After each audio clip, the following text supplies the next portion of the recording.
A warm welcome back to your latest industry recap. There is a major international airline suspending flights in December, Flair Airlines trying to rebuild as a company, and 737 MAX developments. Why not begin with Finnair, who have announced they will be forced to suspend and cancel flights across key markets on December 9 and December 13 in fresh developments. According to an announcement from the Finnish Airline Pilots Association, strike action will result in cancellations and flight suspensions. Ultimately, the strike is slated to affect around 300 flights and will therefore have a knock-on effect, with an expected 30,000 plus customer base to be impacted on their travels. The airline's chief commercial operating officer has said that strike action is disappointing as negotiations have seemingly broken down at this point. The airline said it would have rather negotiated rather than have employees walk off the job because of the significant disruption that it will cause. Furthermore, the strike action will occur during one of the busiest periods of the calendar year, as travel gears up for the Christmas and other festive-related periods. But it shouldn't really come as a shock that this time frame was ultimately selected to ensure the maximum impact would be felt on the business, so pilots could really show their intent. Strike action is a last resort for the related party to get across their point of trying to secure better pay and working conditions. Strike action has been a common theme industry-wide, with employees ranging from those in roles such as pilots to those in cabin crew, extending to even those on the ground, who are all seeking better wages and also security for their day-to-day job. Much of this has stemmed from their counterparts in other countries being able to secure better deals, but also you've got to consider the significant increases that we have seen in the cost of living. These employees feel that they deserve to be better compensated for their work. Breaking down the cancellations, and Finnair says 140 flights are expected to be cancelled on December 9 and 150 flights on December 13. With specific information on the cancellations expected to come in due course.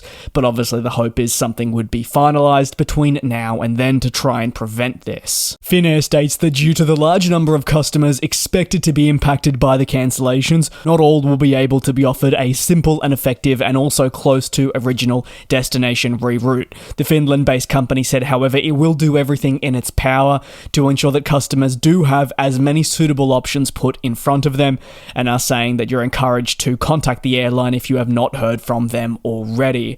It is fascinating to see how airlines right around the world are responding to this strike action. As I've touched on, it's become a really common theme from major international ones to low-cost companies. And most recently, we've even seen it take place at leading American plane maker Boeing, with over 30,000 employees walking off the job for around a 7-week period, which damaged Boeing further, but in the end got them the deal that they were probably hoping for. Over to Flair Airlines, this a Canadian budget carrier that is ramping up its own attempts to rebuild itself as a company, generally also to stabilise after a pretty turbulent period. The Canadian aviation industry is unforgiving and takes no prisoners. In a scene that is largely dominated by Air Canada, the market can be incredibly challenging for other airlines to break into, let alone have, say, a substantial long-term future. And as a result, companies such as Flair, which have hoped to really act as disruptors in the market, have struggled at times to maintain stability, which has meant that restructuring has been a necessary requirement. In the case of Flair Airlines, it hasn't necessarily been a, say, fresh development that they were looking to raise funds for the long-term future. It would also hopefully give them some wiggle room in the short term to develop. Now, Flair Airlines is reportedly seeking some $150 million of senior debt as part of an ongoing attempt to rebuild itself, and really just also serving Canadians and others for decades to come. Bloomberg sources say that the airline is working with Haywood Securities to secure its future in the best manner possible. Still, however, the circumstances around a prospective agreement are A, not finalised yet, and B, certainly have not been made public.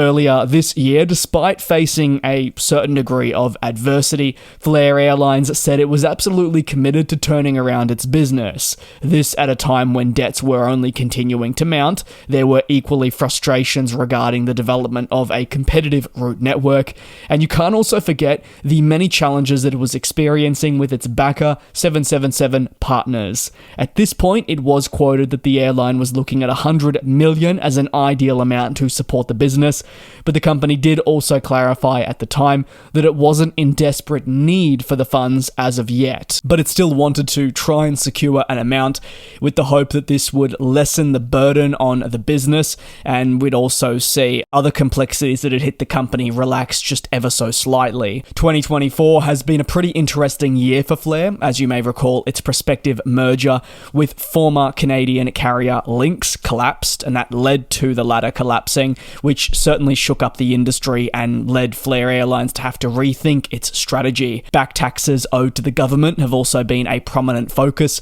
alongside the airline's relationship with the aforementioned 777 partners.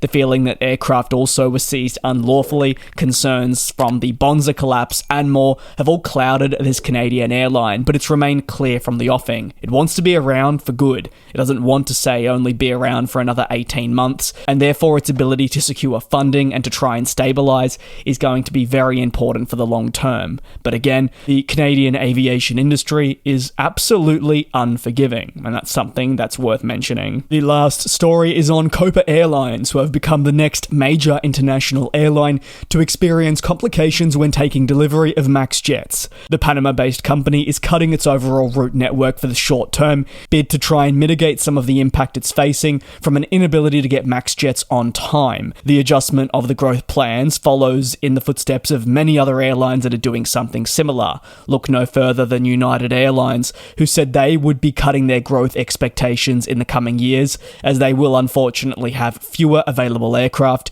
driven predominantly by the delays at Boeing. As the plane makers' output levels have plummeted in recent months, driven by not just strike action, but also oversight from the FAA, the delivery backlog has gotten a little bit more complicated to navigate through, and the complications mean that companies such as Copa cannot forecast when new planes will be delivered, and therefore activated onto their network. As such, changes must be made to ensure that they can continue operating at a reliable level. According to their latest forecast in a quarterly presentation, Copa will take, at least what they hope, 2 more 737-8 jets from the MAX family before the end of the year. One plane will be delivered at the end of this month, and you can expect the secondary one in December. Once these units are delivered, the total fleet will rise to 111. Next year's deliveries, however, are expected to be a little bit more complicated. Accounting for the most recent delays, the airline hopes to receive somewhere in the range of 10 to 12 MAX jets over the next calendar year. However, this is subject to change. That is because a lot of the forecasting relies on the assumption that at some point, Boeing is going to get that all-important all clear to finally ramp up production once again for the MAX family. And if this can occur in 2025, it should have positive repercussions on Copa. The FAA barred increases in production for the MAX across this year, with the fear that any potential rise would result in, say, a less of an emphasis placed on the business turnaround and implementation of safety practices. However, Copa is already being measured with its forecasting because it knows a lot of these plans may not materialize. It is still fascinating to see more and more airlines come out and forecast what they're expecting for aircraft deliveries. It's a complicated part of our industry, and obviously we're going to hope gets sorted out at some point sooner rather than later. That'll conclude today's aviation recap. Thanks a bunch for tuning in. Take care, be safe, and I'll see you tomorrow for your next recap. And we'll fly.